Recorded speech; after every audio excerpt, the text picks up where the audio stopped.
Hello everyone, welcome to Pre-Health Shadowing.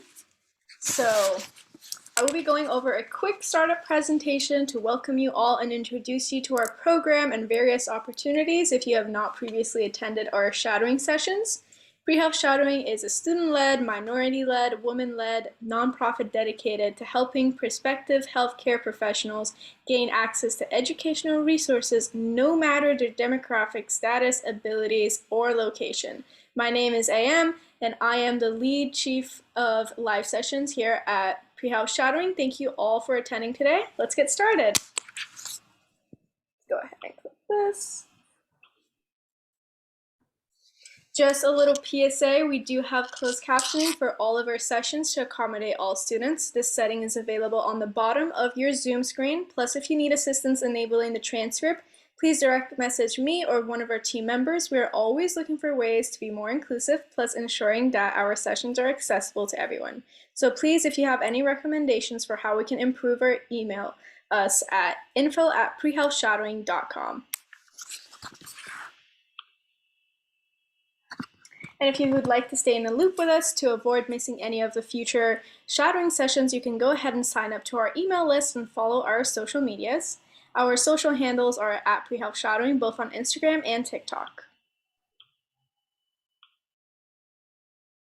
Since we host from all around the world, let me go ahead and ask you guys a question, then you can answer it in the chat. Where are you currently calling from? I'm currently calling from California. You can put that in the chat.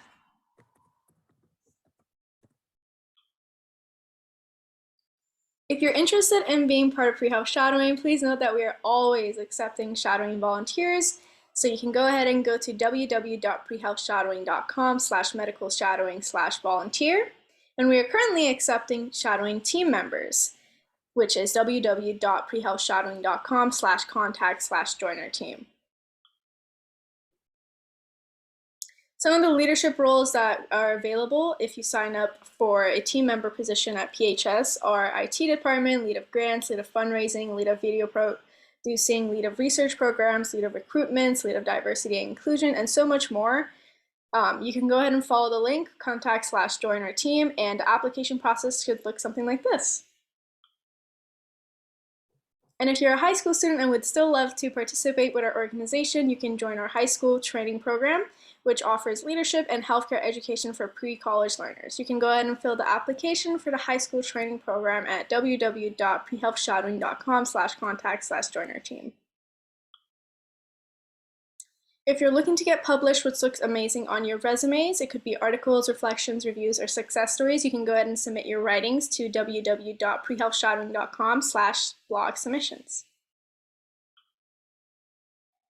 Once again, our program is highly motivated to giving resources to everybody around the world, but we do solely run off of the time of our volunteers as well as donations we get from our audience and volunteers. So if you do have the time, please go ahead and scan our QR code to donate to us. If you have any questions throughout the shadowing sessions, you can type your questions in the chat. Our co-host will ask them during the Q&A session, which is typically towards the end of the session. Make sure to take good notes. Our post-shadowing assessment will be available to take and earn a digital certificate verifying your hours at our professionals course page at prehealthshadowing.com. Please also have your cameras on because this is the closest experience you can get to a shadowing experience. We know it's not always possible, but a little face-to-face can go a long way. Awesome. I'm going to now stop sharing so that our professionals can share their presentation and we can begin. Can you let me share? Yes.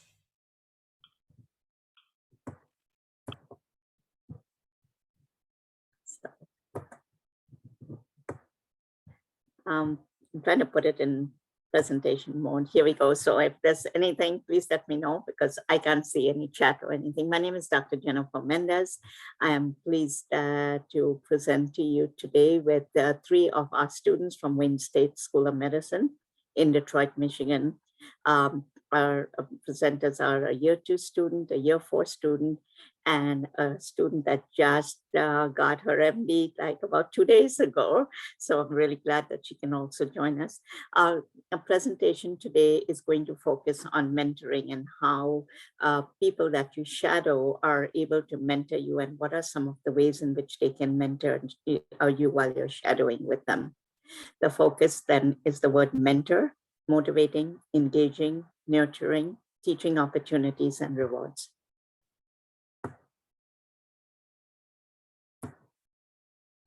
This is just a quote from Dr. Middleton at the University of Michigan.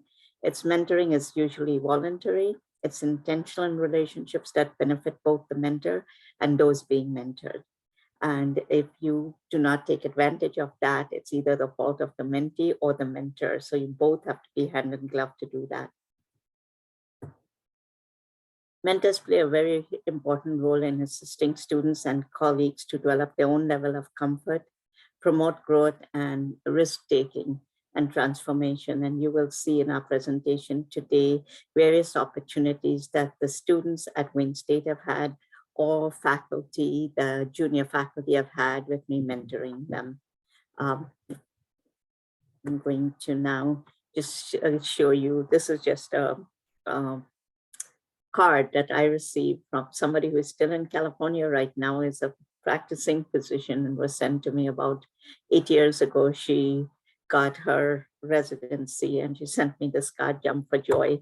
And basically it was, she just wanted to congratulate me because she actually matched, and wanted me to know that she matched because of all the mentoring that I gave her. And she's now, as I said, a physician, and I'm really very happy to be helping her. When I started mentoring Dr. Said, basically she was repeating a year at the medical school in Detroit. And I happened to see her sitting every day in the library and asked her, why are you always sitting in the library? And she said, I'm just studying and getting prepared for STEP. And that way I'll get a high score and I'll still be able to match even though I'm repeating a session. One class actually was what she was repeating. And I told her that was not the only thing that people look for. They also look for how is she promoting her own growth, what risk is she taking, how is she transforming herself. And I started to get her to think about ways in which she could use her talents. And she was very interested in research. So I gave her a set of data and I said, do what you want with this. If you want to analyze it and create a paper or create a presentation. I didn't hear from her for a month, 6 weeks. And when she did contact me, she said, I already have the data analyzed. I'm ready to submit it as an abstract to a conference. Is that okay with you? I said, let me see it. I took a look at it, made some adjustments to it. She submitted. I didn't ask her where she was submitting. And the next thing I know, I get an email saying your presentation has been accepted in Barcelona, Spain. I'm like, I never applied for a presentation in Barcelona, Spain. Where is this coming from? Then I saw her name on it and I contacted her and she said, I didn't think they would even consider me. And they did. We both went to Barcelona and we presented at that conference. When she went for her residency interviews, that was the first thing they asked her about. How come you had an international presentation, given that Detroit, there's hardly a lot of people going to Spain to present, and she explained everything that she had done. And they were really pleased with her, and she got 2 of her top choices. And eventually she did go to her first place. And within 3 years of being in residency, she got another offer in California, and that's where she is now, and she's doing a fellowship. But it came from something that she didn't really want to do anything. She was just reading all her textbooks to study for STEP. So as I said, we are going to focus on motivating, engaging, nurturing, teaching opportunities and rewards. So in terms of motivating, I have done my share in trying to get our students to change their mindset, change their attitudes, their behaviors, and let them know that their actions result in publications or presentation. It's a mindset, it's a loop, it all goes around. and you will see from the 3 presentations that the students have today what their actions were and what their results were. So in terms of experiencing, Kia will tell you about some of her experiences in year 1 and year 2. Daniel will share with you the projects that he worked on during COVID, and Brigid will share with you her joys and frustrations of being mentored with a publication. And I'm not sure if Kia is here, so could one of the hosts tell me if Kia is here? Or Kia, if you're here, can you unmute? I can quickly check the participants tab. I don't think they are. I don't see them either. Okay, so let's go to Daniel, and then we come back and she'll present when she gets in. Sure. All right, so my name is Daniel. I'm a 4th year medical student at Wayne State University right now. And then this little blurb here in the PowerPoint is about a project that I did 2 years ago with Dr. Mendez. So I was, my first year, I applied for the position of service learning representative. And my second year, I actually was the service learning representative. And that all happened right about the time that COVID hit. So COVID arrived in Detroit around April to May 2020. And Detroit was one of the cities that was hardest hit at the very start of the pandemic, right when we were starting our second year of medical school. So previously for service learning, what we had done is we had gone out as a class to nursing homes and the gardens, and we'd done projects around the community as a medical school, trying to help out the community. But now with COVID, we weren't able to get out in the community as much. So we had to scrap our service learning curriculum completely, and we had to start over from scratch. So in about under a month, we were able to put together a new service learning along with another service learning representative and some other doctors who helped us out. And what we ended up doing is we partnered with an NGO, a non-governmental organization called Brilliant Detroit, who helps various families throughout the community. So we paired up with our learning communities, which is just how we're organized in medical school. It's a group of 6. And we were put in contact with a family through this non-governmental organization or NGO. And what we had to do is we have to serve the community while maintaining a distance from the community. And then this is service learning. So not only do you have the service component, but you also have the learning component. So you want to make sure that you're learning about ways to help your future patients, what resources are available to them, so on and so forth. So if we go on to the next slide. So here's what we did. So as a learning community, we arranged a tele-check-in or telemedicine visit using phone or Skype or Zoom.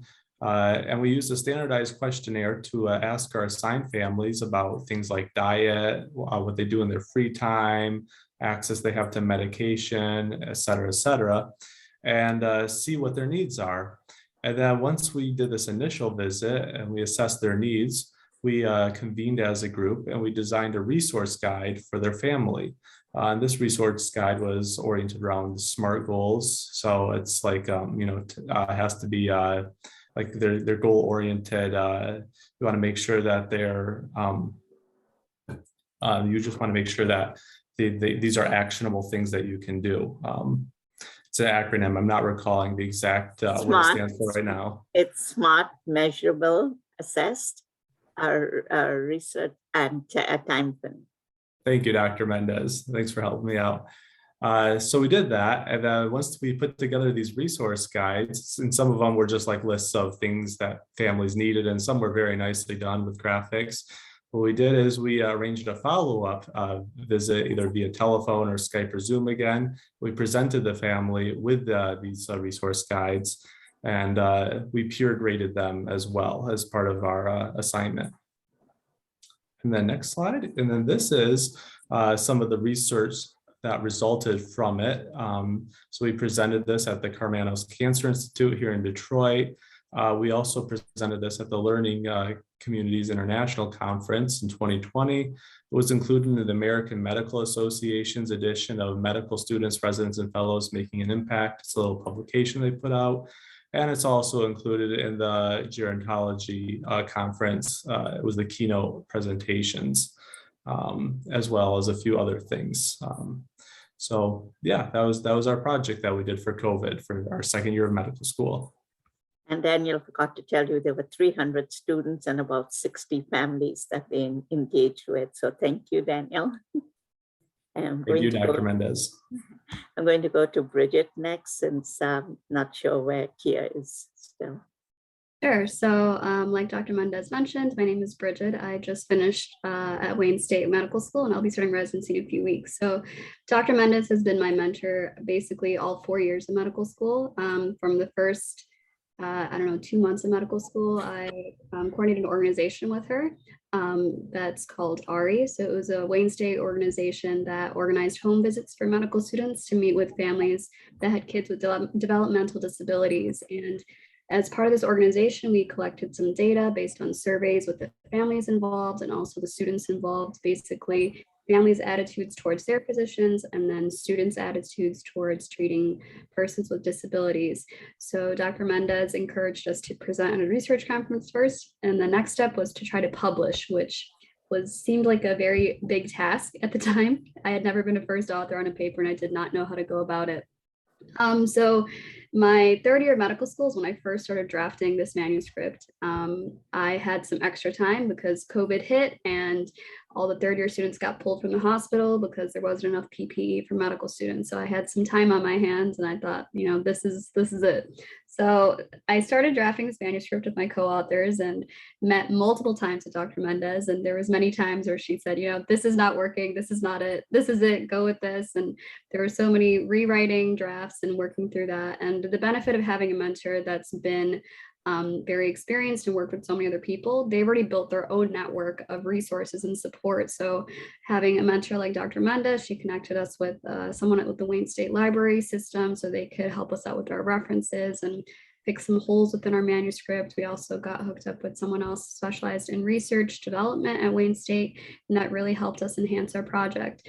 And then we finally got to the step of submitting to a journal that fall of 2020, and then it got rejected the next month. And I was like, all right, all this work for nothing. But then Dr. Mendez gently reminded me that this is a common thing, that sometimes manuscripts get rejected and you just try again. But I just wanted to quit because all the comments from the reviewers were not that exciting for me to read as an author. So I didn't come back to it until my fourth year of medical school. So nearly a year later is when I started writing this again. We changed it around so much, and then we found another journal. So again, having a mentor that's done so many papers before, read so many papers, worked with so many people, we found a new journal, assessed the impact factor and sort of the theme of the journal to see if that would be a better fit.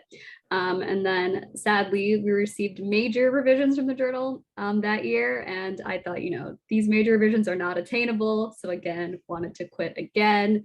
I remember the same Zoom meeting I had with Dr. Mendez, like the last week of January, being like, do I really, is it worth trying again? But Dr. Mendez was very on board with encouraging me to move forward. So I sort of pulled together our co-authors and we basically changed around the paper quite a bit. And then we submitted again and just had minor revisions this time, thankfully. And then we ended up getting it published just a few weeks ago. And even the publishing process, I had so many questions. I had never walked through that before. So just having a mentor that has been through all of that before and knew how to answer all those questions, that was very much so instrumental. And I think, anytime you want to pursue a new professional goal, whether that be an undergrad or medical school, having someone that's been through it and has the connections to get you through it is extremely beneficial. And now I have a manuscript under my belt, right? And that seems like a great way to just finish medical school. So thanks to Dr. Mendez for all supporting that. Thank you, Dr. Jacob. I should have introduced you as Dr. Jacob now that you're doctor, but you can see perseverance pays off. It took a lot out of Brigid to do that. I'm sure there are nights when she wanted to throw something at me for telling her to go ahead, it's okay. And one of the other things that when you're publishing, it's not only that a paper rejects you, it's also to see the impact factor. So if they rejected you, how many people are really reading their papers? Make sure that their journal is being read. Make sure that it's something that you will get more hits on for your own paper. So that was important for her to research another journal, find another journal. Impact factor was important there. In addition to that, It was also when you're publishing, you have now open source papers, and you have papers that you have to pay for. And one of the things was, she said, oh, should we do this other one? And I said, do you want to pay $3,000? And she's like, what? I said, that's exactly what they will charge you to keep it open source. But if you keep it closed, then they have to actually write to you and ask you for your paper, and you have control over it. But that works with the journal for 3 years. And after that, you can have it any open source. Nobody will discourage you from sharing your paper. So always keep your paper also on another site where it can be open source. So that's important too. And Brigid has her paper already in an open source platform. So as soon as her 3 years are up, the administrator will open it, and her paper will still get reviews on it. And especially in residency, there will be times when you're asked by the residency directors, how many publications do you have? And this is one way of doing that. And as Daniel was sharing with you all his presentations, the national ones, the local ones, they all come into play when he's applying for residency. People want to know, what did you do? Did you just stay in your own school and not share anything? That's not what people are looking for. They want the residents to be people who are already available, are published, are able to present. So keep those in mind when you're thinking of applying for residency. And I saw Kia is here, so I'm going to go back to her presentation. So Kia, it's all yours. You can unmute and please go ahead and share. Hi, everyone. So sorry for being late, but actually this is very fitting because I was with a mentor with the Office of Diversity and Inclusion, supporting like efforts for them to get additional funding for a post-bac program that I did to help me get into medical school. So I just wanted to start by just talking about my sources of inspiration and motivation. So people like Dr. Mendez or Dr. Robinson, who's not on the call, I feel like they have poured into me and encouraged me to tackle my fears, but also overcome any challenges that I may have had trying to get into medical school, but while in medical school, but also getting involved. So I wanted to highlight a few things on this slide. You can just see some photos of me. For example, we had a learning community Olympics when I first joined medical school, and it was really exciting my very first week. And so that's what one of the photos is showing. And then I got an opportunity to do surgical skills night and use like robotics procedures to do surgery, which was exciting. And then also an opportunity to attend a training. So I think one thing that Dr. Mendez does all the time is she sends emails about opportunities. And so I try to take advantage of those opportunities, whether that's getting involved in student organizations or making the most of required training. So for example, we had to do a racial bias training. And for me as a person of color, sometimes the trainings can be really emotionally taxing, but I really do try to give my all and to be engaged because it can really make a huge difference if we're all trying to digest the material and actually paying attention to those types of trainings. So that's one thing that I took advantage of. Another is HIV test counseling.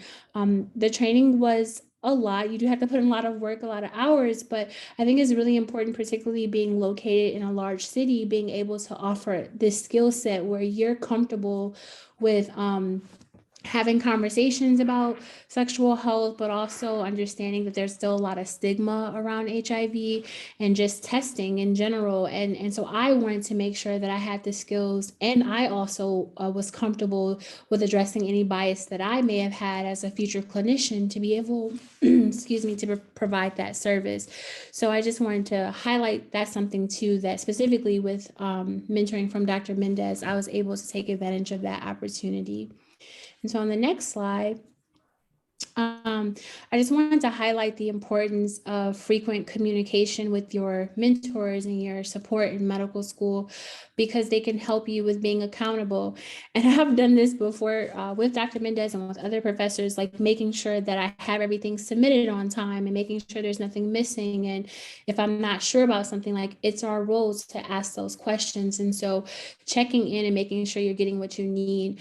A big thing that I've worked on is not being afraid to ask questions, because as much clarity as you can get ahead of time the more confident you'll be, but also you can make your life a little bit easier and you can avoid making unnecessary mistakes. And it can also help reduce certain anxiety if you happen to be a person that, gets anxious about different things. And another thing I had to be okay with is being vulnerable and being okay discussing that with mentors and understanding that it's okay to have doubts and challenges, but you don't have to go through that alone. And so just remembering that there's a support system all around you. And so I think that's how, for me, having access to mentors, but specifically learning how to find mentors, because you're not necessarily taught like this is how you identify a mentor, but you'll notice like who are those people that will answer your questions or will take a couple extra minutes after a training to stay online with you. And that for me, Dr. Mendez has done that a few different times. I'm just like, can you stay back for a couple of minutes so I can ask this question? And so anyone on the call, I would just encourage people to be okay with being vulnerable, and it can really help with pursuing a career in medicine, but also just getting through the med school process. And so thank you. Thank you, Kia, for bringing up the needs of what a student needs in a mentor. And I've been talking about what a mentor is, but bringing in what you as a mentee needs. And I think that's important. As you can see in this picture, Kia has shown you some of her other mentors here that she has been engaging with and has been able to take advantage of. And we've had issues where some people don't respond back to you in a timely fashion. And what do you do about that? How do you go about it? And Kia has gone up to the dean's level and let them know what is happening. You have to be your own advocate in order to move forward. And both Daniel, Brigid, and Kia have gone to the extent that they need to in order to get results. So I want you to keep that in mind as I go on to the next slides. So this was my mentor. His name is Dr. Miner, M-I-N-E-R, and he was at Marquette University when I was a student. And I didn't think I needed a mentor. I thought I knew everything. And he came to me one day and said, just because I look like Santa Claus doesn't mean that I can't help you, but think of me as Santa Claus and I will help you get through here, because I was from Pakistan. I was bashful. I hadn't been in company of both sexes in the same classroom. We have separate classrooms for men and women, or at least it's segregated. The women sit in front, men sit at the back. And he said, I know I'm a man, but you can come to me and ask me. Just think of me as Santa Claus, that guy that comes once a year and he's gone. But if you need him, you can ask questions. So Dr. Miner was very helpful. I had issues when I was writing my PhD dissertation. I had my topic, I had my data, I had everything put together, and I was ready to present. And I suddenly realized the person who had presented a week before me had presented exactly the same topic, exactly the same data, and we both had the same advisor. And I'm like, how the heck am I going to present this when she's already presented everything? So I contacted him and he said, we will send somebody from the graduate school to be a part of your session so we can make sure that your data is your own data and it's not somebody else's data. So I was very grateful to him for helping me with that. And as you can see, I'm still talking about him today because he has supported me and I have maintained my relationships with him as my mentor. I also wanted to give you that he always gave me realistic advice. He wasn't one to tell me that you can just get through it. He established boundaries. I think I fall through on that level. I will not say, don't contact me. He never said, don't contact me, but he would say, don't contact me after 8 o'clock. I have a family. So in this case, Brigid will tell you anytime, just call and I'll let you know, because I knew she was in year 4. She's on the floor in the hospital. She needed the help. So it was, call me anytime, Brigid, and I'll help you. And I think Daniel and Kia would say the same. You also have to have your own autonomy when you're doing anything. So make sure that you're not always the mentors telling you to do that, so you're doing it because of. And when you do that, that's when you feel most successful. And I will tell you that this is one of our past deans and his wife at the medical school. I didn't know anybody at Wayne State School of Medicine. I was working on main campus and I suddenly get a call from Dr. Frank here. And I'm like, what is he calling me about? And basically he said, we have this service learning program and I need somebody to direct it. And I'm hoping you'll say yes to me. I said, what is service learning? Actually, at that time it was called co-curricular. I was like, I don't know what co-curricular is. What is this about? And he said, come and see me and we'll talk. And he offered me a job. And I had no interview with anybody else. The job was not advertised. I thought, oh, in 3 months, I'm going to be fired because somebody will say this is not, this is not ethical. But given, I proved myself, I think, and I have not had a problem yet at the School of Medicine. It has to be engaging. Whatever you do with your students, whatever your mentee needs, you should always grant them permission to ask, to change, to engage with you. And in that way, it is more beneficial for both of you. And it's not static. It's always evolving, as you can see from the shared experiences of Brigid and Daniel and Kia. They all had different experiences. They have different activities that they did. And in terms, I always say they're the leaders. So every time Daniel said something, I said, so what do you think? Why do you want to change your data? Tell me why, explain it to me. And then he would, okay, the NGO wants it this way. All right, Daniel, we can go with that. Or when Brigid was doing it and, the journal asking her, did she really figure out the new journal's impact factor? That was important for her to know that. And in Kia's case, it was we were doing HIV training and asking her, are you comfortable talking to people but that have, like Black men having sex with Black men, or other areas that normally most students have not experienced that first. And we only take 16 to 18 students in the HIV program because we really want them to be achievers. We want them to be able to engage with the patient. And they have to have a sense of belonging, because if they don't have a sense of belonging, it's not going to make an impact. And in this picture, you will see, this is one of my colleagues working with an art therapy student. We are creating a mural that will be going outside the medical school wall in celebration of Black history at Wayne State. And there have been some challenges here, and we're working through it and trying to make sure that we all have a sense of belonging. And again, what do we do? How do we do it? Do we do it now? Do we postpone it? That is part of nurturing. You have to be intentional in your connections that you make.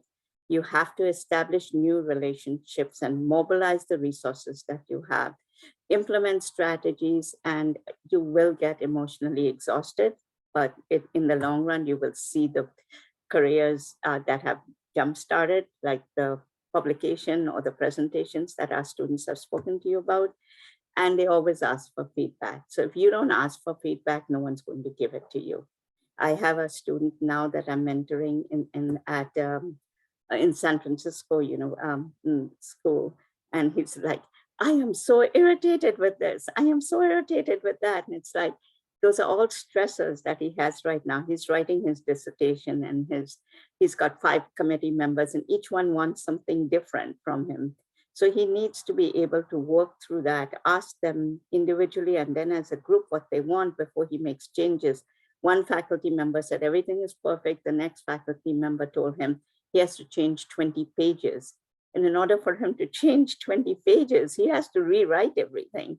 So I said, go back to the faculty member who said you don't need to change anything. Ask him to be your advocate so that you can work through these stressors that you're having right now. And these are some of the areas that I want you to keep in mind to addressing stressors. There'll be burnout, there'll be exhaustion, there'll be cynicism. But remember, you're doing this as teachers, researchers for your patients, okay? And I know we got some high school students here too. This is your career advancement. In order for you to advance, you need to be able to take control of what you're doing.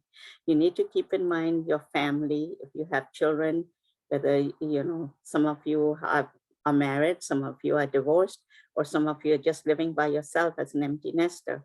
Those are all around you, surrounding you. They all become stressors. So you need to know how to address these. And last but not the least, a feeling of lack of personal accomplishment. I know in January, I could see it in Brigid's face. She was just like, I am done with this. I don't want to do this anymore. But in the end, she achieved it. And you can see that big smile on her face today. The same thing with Daniel. He got the data together. He submitted it to a journal. The journal rejected it. I said, don't worry about it. Let's go and present it at a national conference or an international conference. It still has value. So don't give up. That feeling or lack of personal accomplishment is only you. You can get around it. Nobody else can tell you how to get around it. And I know Kia, recently something happened and I said the same thing to her. She needs to delegate. She needs to ask other people. Otherwise she'll just be swallowing in pity. And don't worry about feeling pity for yourself, because there'll be lots more times for that. And this is re-energizing. And that's exactly what I'm telling you. What to do, how do you do it, when do you do it? Keep a diary. It's work-life balance. You know, again, family, friends, communicate with them. Let them know your needs. Let them know what your obstacles are. And don't just do it when something is wrong. Do it when something is going right as well. But also be mindful that they might have stressors themselves, and you need to be able to adapt at that time. Don't go jumping and shouting with balloons when somebody else is going through a hard time. So be careful when you're doing some of your showing off, as I call it for myself. But if you're not really, you really should be grateful that you are able to accomplish it. And when you're off, just be off. Just go take a walk, get a glass of water, take it outside, sit down outside, watch the birds, look at the flowers, whatever you need to do. And always encourage and always model self-good care, no matter what. There are others around you who don't have that luxury. So always encourage them, always show them that they can take care of themselves. And provide time out space. You might have kids, you've done that with your kids, you might have little brothers, siblings. You tell them, you know, just go there, get a book to read for a little while, go play with that toy. That's okay to say that. You need the time and they need the time. And always notice behavior, change in behavior, always be aware of it, because sometimes people will shy behind a mask and not say something. But if you know them and you're aware of them, you know what they are like, you will be able to change them. And again, limit the environmental stress. There's too much around, especially now with COVID. You have to be careful about that. And then here's something, teaching at the height of pandemic. We did a project with the class of 2024, and I didn't think that, you know, it would even get published. And right now, those students that did it, they got a publication out of it, and now they're teaching in the community. They got feedback and they were able to publish it. There were ethical issues involved with what they were doing. But when you're teaching, you have to be aware of the ethical issues, but you also have to be comfortable and confident in what you're doing.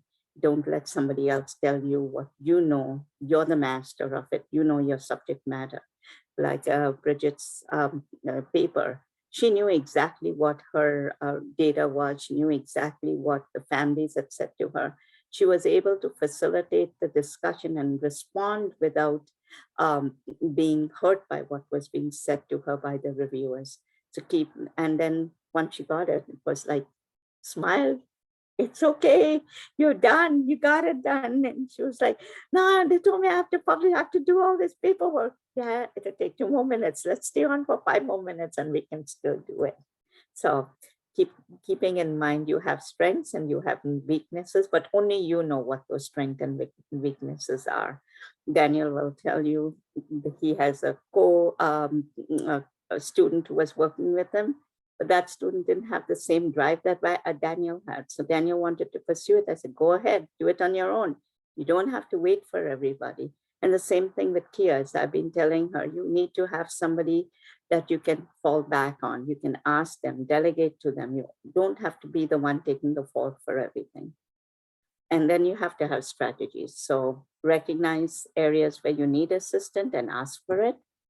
You need to use some reflective writing to get organized. Even if it's at night, writing 2 words on a piece of paper. The date today is May 31st, and I presented today. I'm feeling good. That's enough. That's reflective. And you go back 5 years from now and say, wow, May 31st, I felt good. And now I'm feeling bad. Why? What happened that day? And it'll make you smile. And always take 10 minutes. I sometimes use Headspace. It's a meditation app.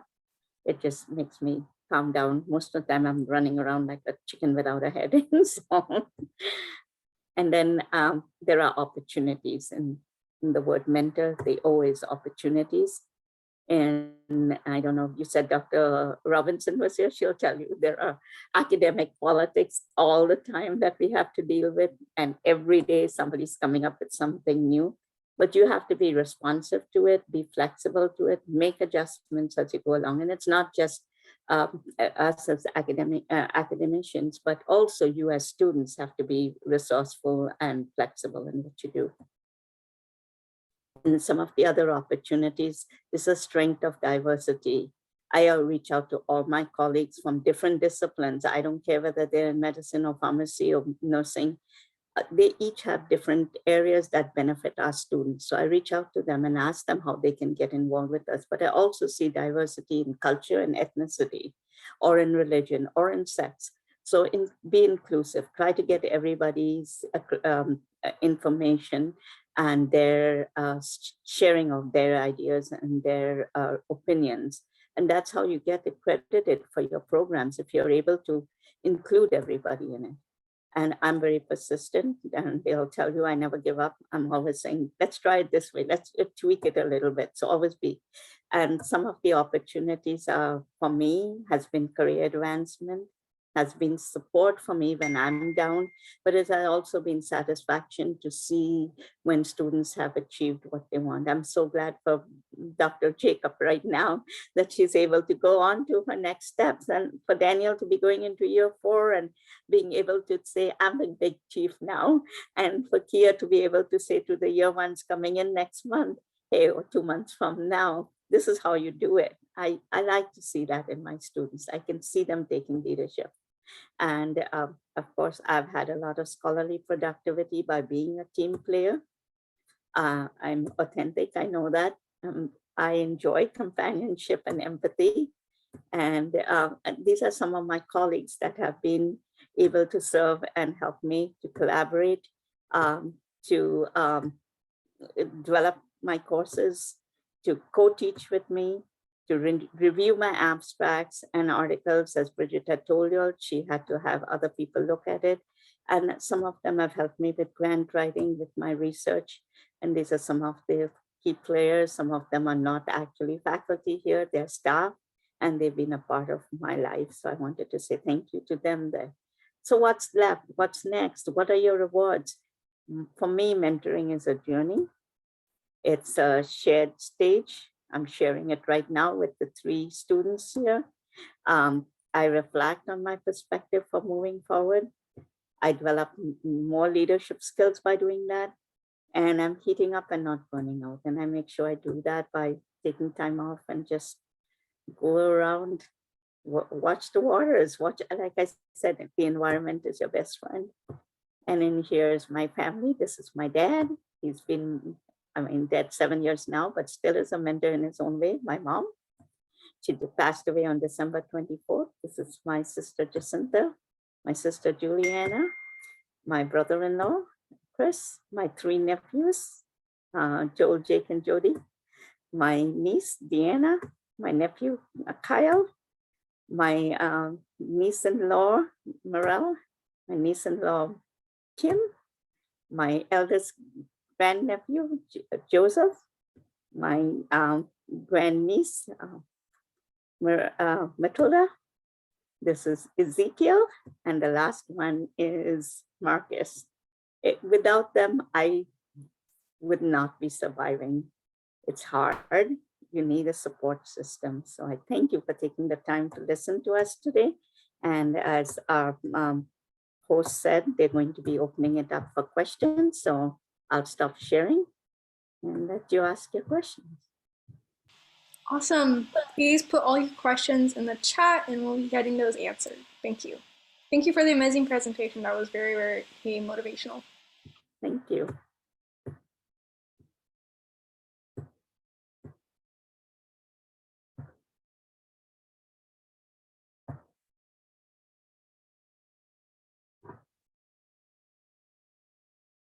Our first question is, what's the hardest part about medical school? So Brigid, since you're just finishing, why don't you start with that one, and then we'll go to Daniel, Kia, and then I'll take it. That's a difficult question. The hardest part about medical school, I think a lot of it is just like Dr. Mendez was sort of talking about, like you're your own worst enemy, sort of. It's just a sort of a self-doubt thing. So I think the hardest part about medical school is everything is new and there's this whole mountain of work that's always to be done. And people are here saying that it is difficult. And yes, it is difficult, but sort of what helped me was knowing that I had support in my family, friends, and mentors, and also telling myself that other people before me had gotten it done, so I can also do it. So I think the hardest part is just doubting yourself. I don't know, Daniel and Kia. That's good. Yeah, it probably depends on like what part of medical school. The first 2 years of med school, you have lots of free time or more free time in my experience. The hardest part is just like, learning everything that you need to learn. Then during third year of med school, I had less free time. So just remembering to take time for what's important. And then just developing relationships and kind of relearning how to talk to people after 2 years of being with the books. Sorry, you all, I'm in a room and I guess the auto light went on. I was like, it's scary. It's okay. You look fine. Go ahead, continue talking. So I just wanted to answer that question. I would say first year was really challenging for me because of the transition of just like you're in medical school now. So there's so much information being thrown at you every single day. There's this expectation that you get through the material, that you remember the material, that you manage your time, that you do everything that you're supposed to do. For example, here at Wayne State School of Medicine, we're one of the few schools that still have a cadaver lab. So we actually still do dissection in person. It can be very time consuming. So getting used to the idea that you're actually learning about anatomy, but then you're coming into like lab and you actually have to remember what you studied and actually, do the dissection in real time. So that's one example. And I would just say remembering to take care of yourself. It's really easy to neglect yourself in medical school. I think as Daniel kind of mentioned, I'm guessing it's different every year, like depending on you as a person and what feels hard for you. But I would say now that I'm a second year student, it feels like there's a little bit more time for me to learn how to take care of myself. First year, I just felt all over the place. Like, how do I manage the service learning requirements, the clinical skills requirements, all the assignments that you have to learn, because you have to be really self-directed because a lot of lectures are pre-recorded. So there's no one going to tell you to sit down and watch this lecture at this time and review it at this time. Like you have to create that pace for yourself. And so I can answer more questions later, but first year was a challenge, but once you get through it, you'll be fine. Thank you, Kia. Thank you, Daniel and Brigid. I would say that, as all three of them said, you have to be your own advocate. You have to be able to, nobody is there to hold your hand. It's the hardest part is knowing that this isn't anymore your high school plan of work. This is where you become an independent practitioner. This is where you are starting to learn how to run your own practice when you are in the field and you have your own clinic or you're in your own hospital and there's nobody there at 2 a.m. in the morning to ask. You should have already done your homework before you can do anything for your patient. So be your own advocate, be prepared, and you will be successful. Thank you so much for that. The second question we have are, what were the mentoring programs available in California? I don't know all the mentoring programs in California, but your own school probably has programs that will be there for you if you reach out to counselors in your school and you tell them specifically what you're looking for. They will be able to help you out with that.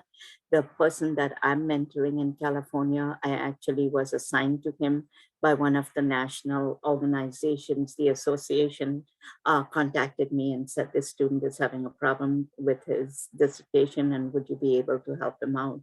And that's how I got connected with him. And it is a 6 weeks commitment every Wednesday evening from 6 p.m. to 7 p.m. Eastern time. I have to be on Zoom with him while he is working through his dissertation. So that's how I got involved. And I think most of the national organizations do have mentorship programs. So you might want to look at AMA or AAMC, American Association of Medical Colleges, or American Medical Association, and check their page out about mentoring. Thank you. The next question we have is, how do you look/reach out for mentors? And what types of qualities of characteristics should people not be your mentors? So I think I answered the first part in terms of to reach out to mentors. You're actually going to be looking at organizations or your own schools, but what should you not do? So what are characteristics that will not be helpful to you? Number one, person who doesn't have time, or you send a message and they don't respond to you, usually most people will respond to you within 2 days or 3 days. But if you haven't received a response in a week, I think it's important for you then to write up and let them know that you haven't heard back from them and you really would like to a response to your question. They still don't respond. That means that person is not going to have the time for you. So don't worry about reaching out to that person. Try the next person in line. And I'll turn it to Daniel and Brigid. You have had some experience here with mentors in other areas in school. Can you speak to that? Sure, I can go first. I think, as Dr. Mendez mentioned, your school is going to provide you a lot of opportunities to get mentors. So as a 3rd and 4th year student, especially, you meet a lot of different attending physicians and resident physicians in different specialties that you get to work with. You get a feel for their personalities. So it's really easy to find a mentor in those realms. I had an experience with a mentor that I had that I didn't really, she didn't have as much time to take care of the goals that I had in mind. So I think it's okay. I think it's good to know that it's okay to not continue with a mentor. Sometimes also, like, you're not obligated to follow up with someone that's not following up with you or sort of helping you along with your goals. That's okay. I think good characteristics for someone that's supportive, timely, and someone that wants to see you do well and wants updates from you. Bad characteristics more so non-responsiveness. Yeah. I'm going to hand it over to Daniel.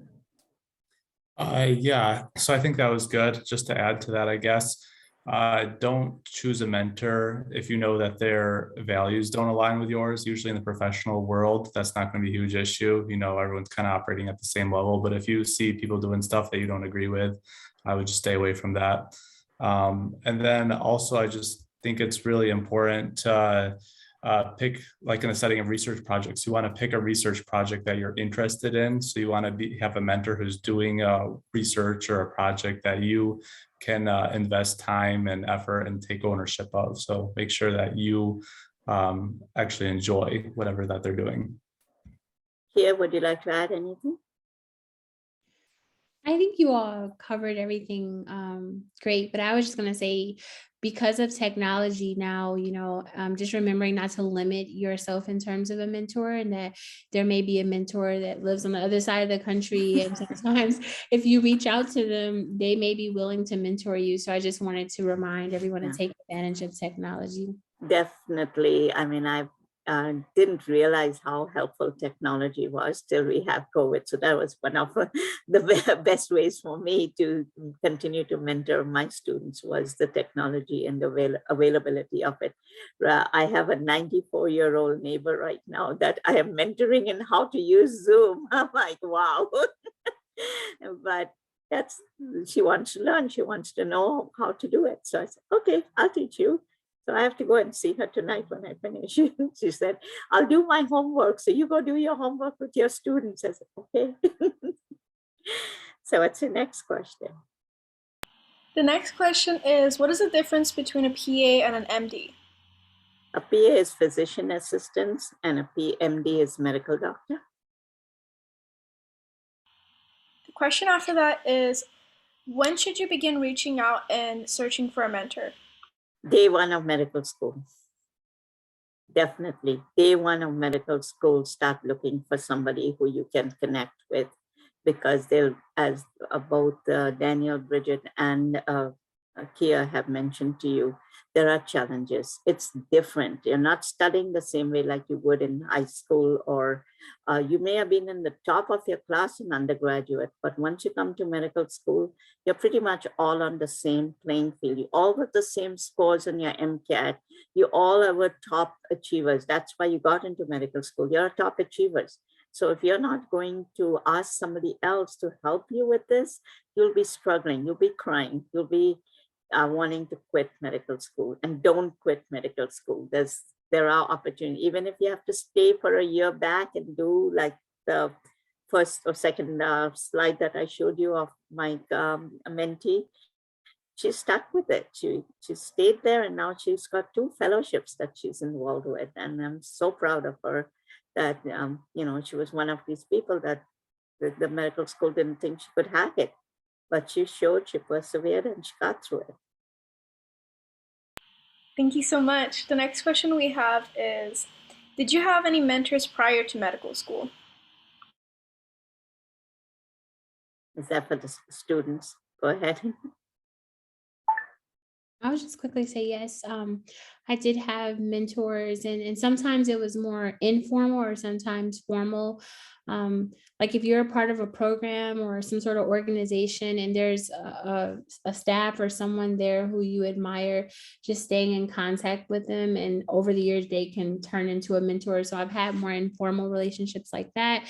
And then I also through an actual program was paired with a mentor. So I would say it's really helpful to have mentors throughout every stage of, you know, high school, undergrad, medical school, and even in your career, regardless of your age or even your profession. I think there's always a need for a mentor because you're always learning. And like I said, my mentor, I still connect with him, Santa Claus. Go ahead, Brigid. And I think he and Dr. Mendez made some great points, like stay in touch, and Kia with all the professional levels of mentors. I think that's really important. I would also add, even in undergrad or high school, or someone that's a year above you or a year or 2 above you, your classmates, those are some really good resources for you because they're in the same school as you. They've had some same professors as you, same community opportunities. So really connecting with some upperclassmen is really beneficial. Yeah, I had a mentor. I actually doctor shadowed with an orthopedic surgeon and did some research with him during undergrad. So it's never too early. I still keep up with them, even though I'm not doing orthopedic surgery, but it's been good. Thank you. The next question we have is, how should you reach out to a mentor? We covered that a little bit, but again, get in touch with your Office of Student Affairs, and they usually have a list by discipline or by topic that you're looking for, and they should be able to connect you with it. At our school, we have learning communities, and each of our learning community has mentors. So that would be another way to go around that. But in all of our service learning projects that we do, we offer our students the opportunity to be mentored by upperclassmen. So that's another way to get in touch with your upperclassmen. And Brigid did a project, I think, last year on chronic illness, and it's published, and she got, again, her name on that publication. She's not the first author there. It's the students that produced the chronic illness project, but her name is on that because she mentored them. What are your thoughts on taking gap years before starting med school? If you have taken gap years, how's it been helpful? I don't think any of our students have taken a gap year that are on this call, but as I mentioned previously, the student that I mentored was taking, wasn't a gap year for her, but there were 2 courses that she had to redo. So she wasn't in the same class, graduating class as her peers that she started with in year 1. But she published not only with me, and she presented with me in Barcelona, but she also published then after she and I did that. She published with another mentor that I told her she needed to find another physician mentor because I'm not a physician. And she did do that. And she has been very successful in that area now in her fellowship. And I was glad she did that because it has helped her with her fellowship now. She wouldn't have had a presentation or a publication if she didn't have that in that field. She would not have had it at that time. I just wanted to add that I technically took some gap years, or I guess a lot of gap years if you look at it that way, because after undergrad, I went straight to grad school and got a public health master's and a social work master's. And I worked a few years before coming to medical school. And so I think it can be beneficial. You can learn for sure this is what you want to do because you are making a lifelong commitment to medicine. So I think it gives you time to make sure this is something you really want to do, but also you learn a lot about yourself and get a chance to grow and mature and experience different things. And so I think it was beneficial. I would have probably done it a little bit sooner in terms of actually when I went to med school. But I think there's always a reason or a benefit to if someone decides to take a gap year, it can always be helpful. Yeah, I know of quite a few other students that, as Kia was saying, it was before she came to medical school, but I do know medical students who took a gap year and got a master's in public health and then came back. I do know one current student right now who got an MBA as well because he's very interested in starting his own company for medical devices after he gets his MD degree. So he's very successful actually with what he has produced. And I was online with him last Friday, and basically he's getting a 501c3 for his product that he has created. It's it's a nonprofit agency that he's going to be starting. I'm a little concerned because he's starting residency and a company at the same time. So I suggested to him that in that time, do not draw or let your residency drop, because if you do, it will be hard next year then to get another match, because as all of you know, residencies are far fewer than the number of students that are graduating. So if he does that, he's going to be competing with a different class and it's going to be more difficult for him. So I asked him if he would get a partner on the business side of it, so that part can still go on, but he can still do his residency. It's a lot to take on, and it's not going to be a gap year, but it's going to be two careers at the same time. Thank you so much for that. The next question we have is, are you currently involved in any research? Yes, even though I'm retired from the medical school, I'm mostly connected with some of the research with our students. We currently are working on a blood pressure screening that we do at our riverfront every summer. We measure blood pressure of older adults that walk along the riverfront every morning and Tuesdays and Thursdays, I think.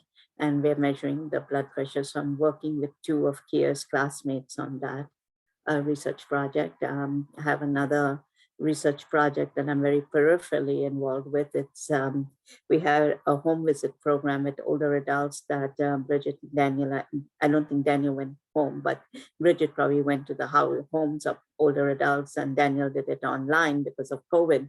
And we're trying to see what is the difference with the two modalities. And I wasn't involved in this last round because I had taken retirement. So I'm just peripherally involved with that data. I am also involved with some of my colleagues nationally on some cultural sensitivity data in terms of older adult care. Anyone else want to share their research experiences? Daniel, Brigid, here? Yeah, I am also doing other research. I think in medical school, if your goal is to come out of medical school with some research or published papers, it's better to be involved in several activities, just because you don't know what's going to pan out or what's going to be a really great opportunity for you in the future. And sometimes you'll be like waiting to hear back from manuscripts for one research paper so you can focus your time and energy on another. And you can just kind of like pick and choose and work on whatever project seems to have the most going for it at the moment. So I like to have several things going. Like Daniel, I also pursued quite a few different areas of research. So some with the manuscript I just talked about, some COVID, some with oncology. So it's sort of interesting to follow different paths of interest for you. You don't really know what's going to work out, and you don't know what mentors you might mesh with well as well. So it's good to have a few things going on at once that you're interested in, not just because you need a paper, something that you're interested in. And it's really helpful to just send emails out to people. If you think you might be interested in a specific area like oncology, just go to your school's website, see if there's any professors or physicians doing research, and just start emailing people, and somebody will respond eventually. I was gonna say, even if you're not interested in research, what I think is cool about a lot of medical school curriculums, or at least here at Wayne, is that there will be like certain assignments or like service learning assignments that require you to do research or put together some sort of publication or some sort of material that can actually be utilized. And so just always look for research opportunities, I guess, in unconventional places, because that's not you going to start a research assignment, but you are doing research and you can end up publishing a product. And so I've been able to do that now like 3 different times with my peers.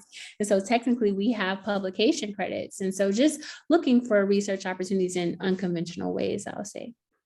Good, very good point here. I want to say that as part of what she just mentioned in the service learning program, they do 2 or 3 different projects while they're in year 1, and again in year 2 they do. So they have at least 6 opportunities to present or to publish. And I just this yesterday saw 4 of Kia's classmates got accepted for a national conference in September.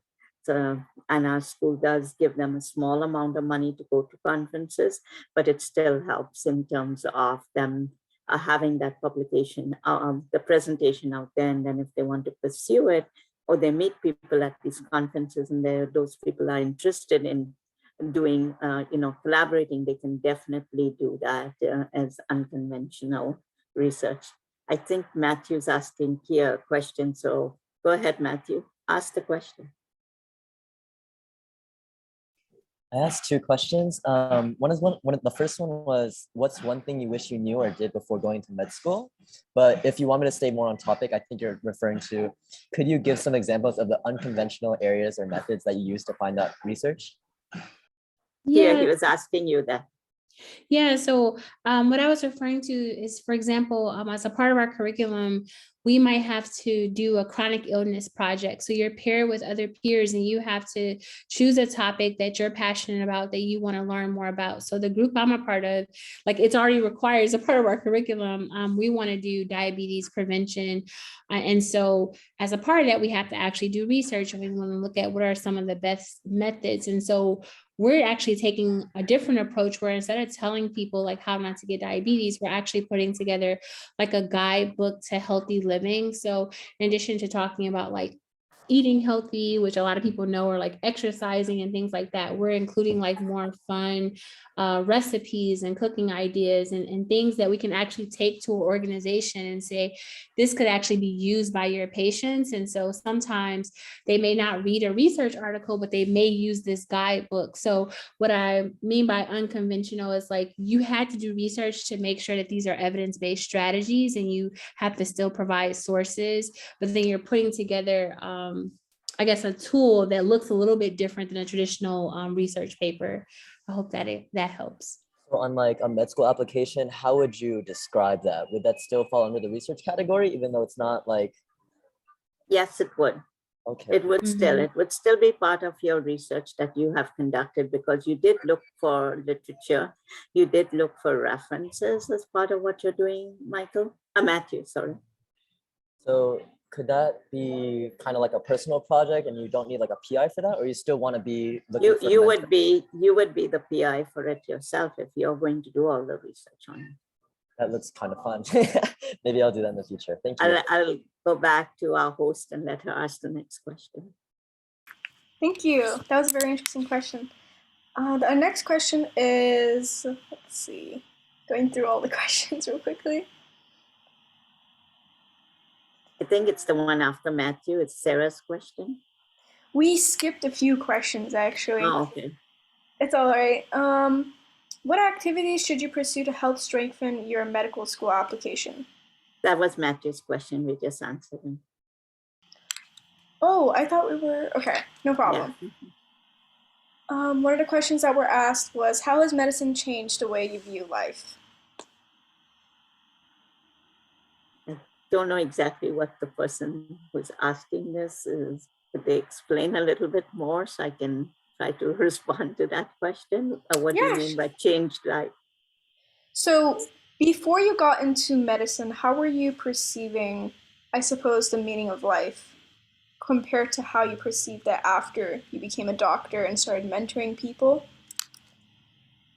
I think life is very precious, and it doesn't matter whether you're in medicine or not in medicine. It's still part of, you have to respect it. You have to be able to care for it. And so I'm not sure exactly if that's what Ala, who's asking this question. If you can I'm just asking unmute, it. or you are asking us, explain a little bit more what you want. So, I believe that in medical school and doctors in general, you take an ethical course just to get to know your patients better and just for Mhm. better ethic purposes, I suppose.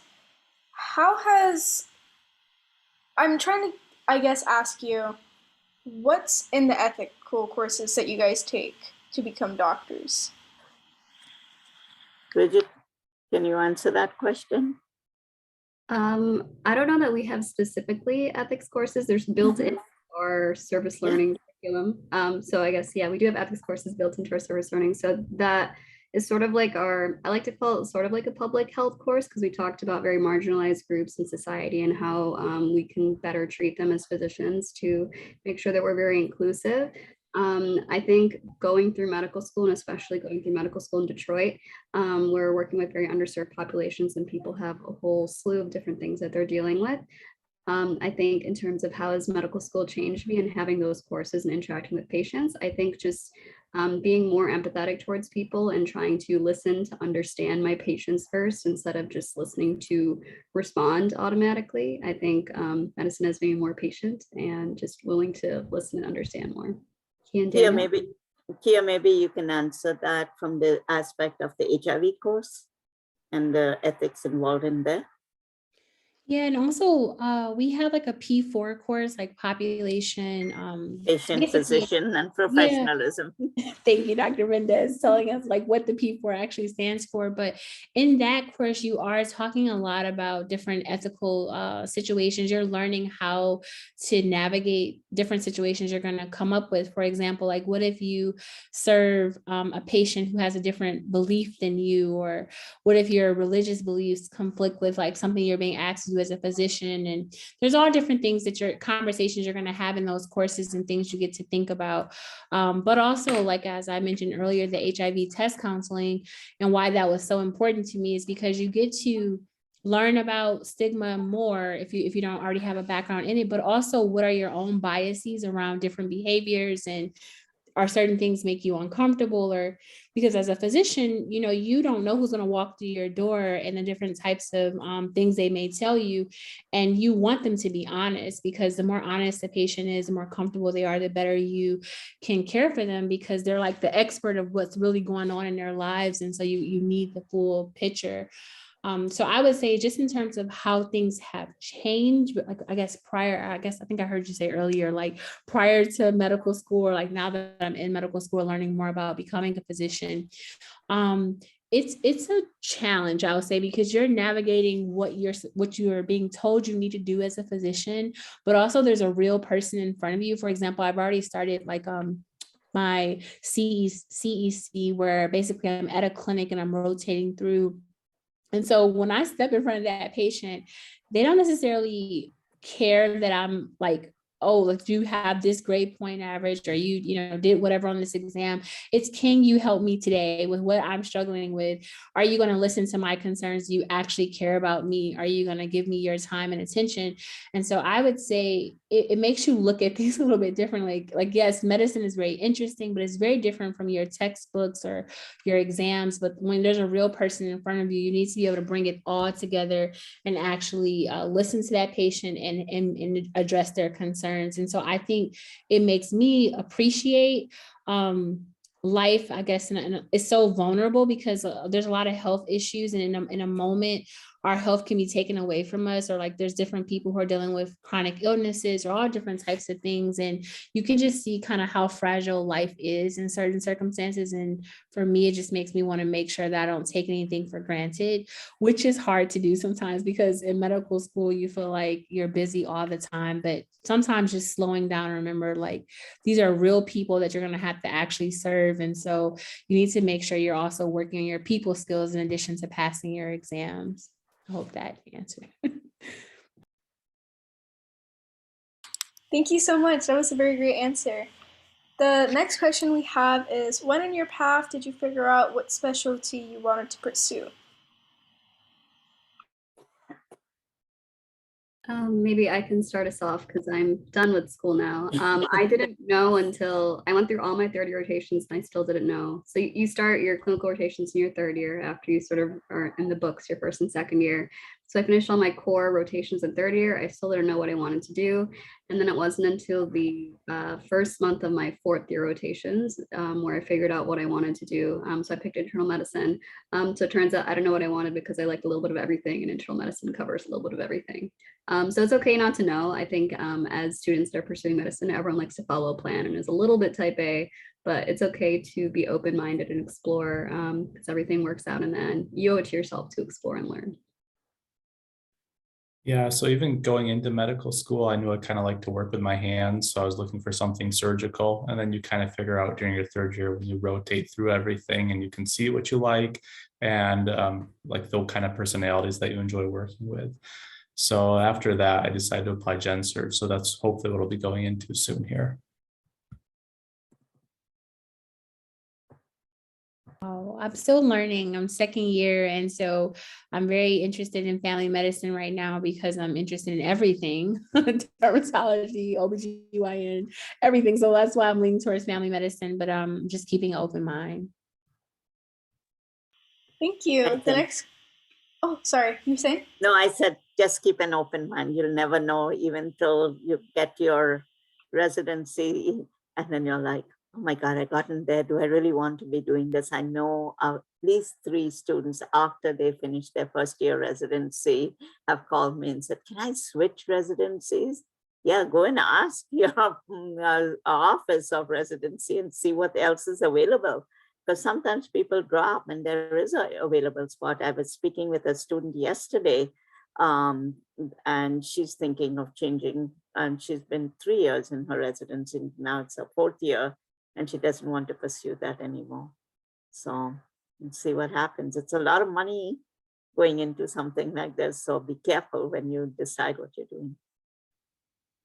Thank you. The next question we have is, how should one go about choosing a college major when planning to pursue a career in medicine?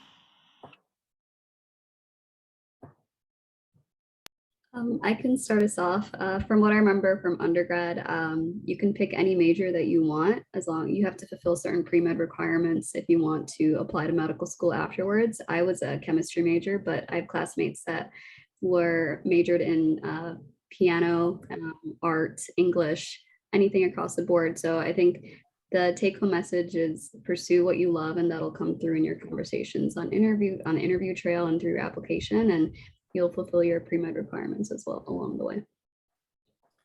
I actually majored in chemical engineering, and I would just say pick something that you enjoy doing. I really enjoyed the math and the engineering. I know for people who do that, sometimes their GPA can suffer a little bit, but I think admissions committees usually take that into account, and it all worked out fine for me.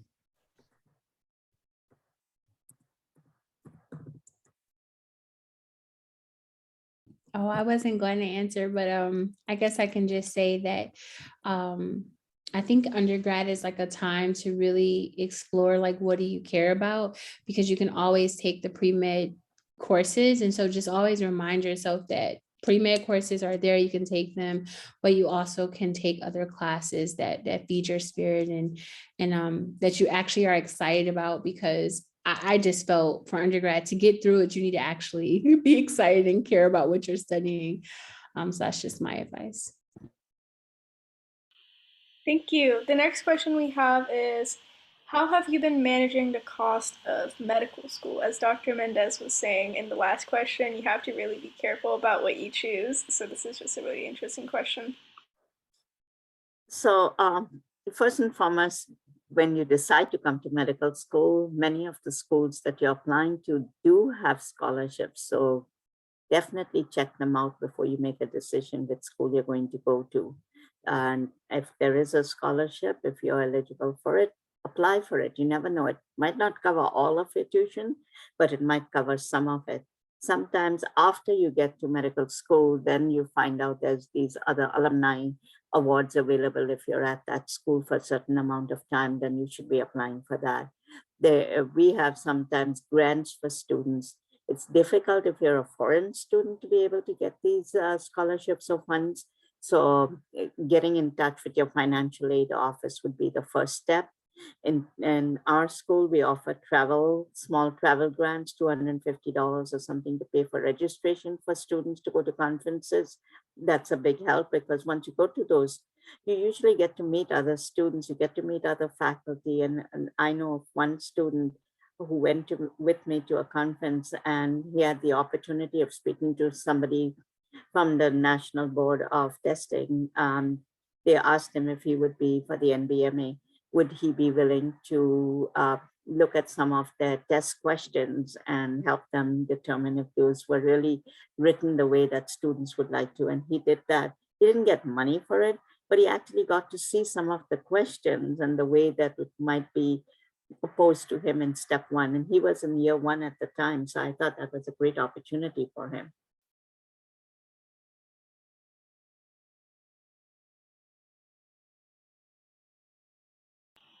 Awesome, thank you. The next question we have is, was there anything you didn't expect when going into medical school?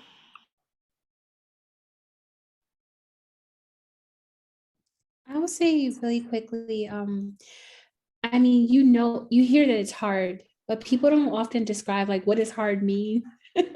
And what I'll say from my experience is that it's not just that the work is hard per se, it's just the volume of work and learning those strategies to like, what do they actually want me to learn from this? Like, how do I actually apply the knowledge? But then also, how do I learn during a pandemic? How do I learn over Zoom? How do I learn like when I may not see my peers as much as I did in undergrad?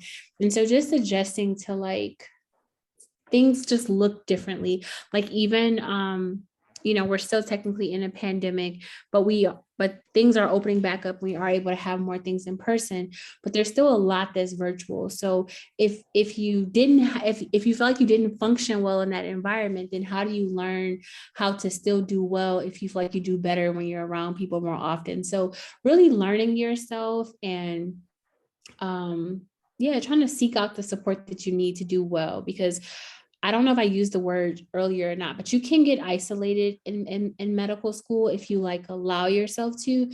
So just being really careful to not get isolated. I would also add, I thought I would like lose my entire personal life going into medical school. I remember telling my friends, like, I guess I won't be able to hang out anymore. I'm in charge of youth choir and a kids choir at my church. I was like, I guess someone else has to replace me. And none of that happened. Like I was able to, I'm also from Michigan, so I was able to keep up with my friends, my community. It's all about learning time management and doing the things that make you you and that you enjoy. So it is possible to study and enjoy your hobbies and the people that you love. And that's something I didn't expect. I don't think I've missed out on much during medical school. I truly enjoyed my 4 years.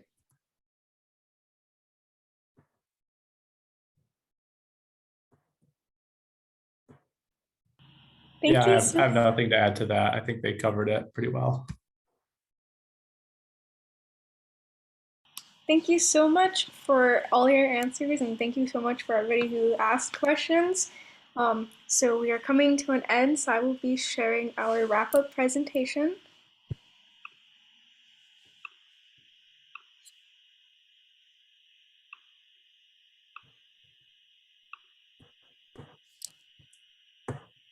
So let's go ahead and reflect.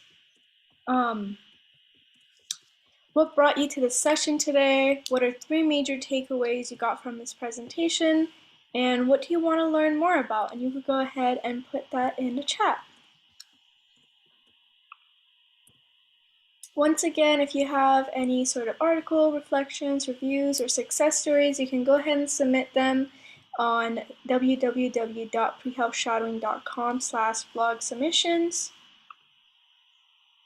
And if you're interested in being part of pre-health shadowing, we're always accepting student volunteers, and we're currently looking for team members. So this is a great opportunity to grasp at and apply. We are slowly running off of our volunteers' time as well as the donations that we receive. So if you can, we would highly appreciate if you could scan the QR code and donate to us.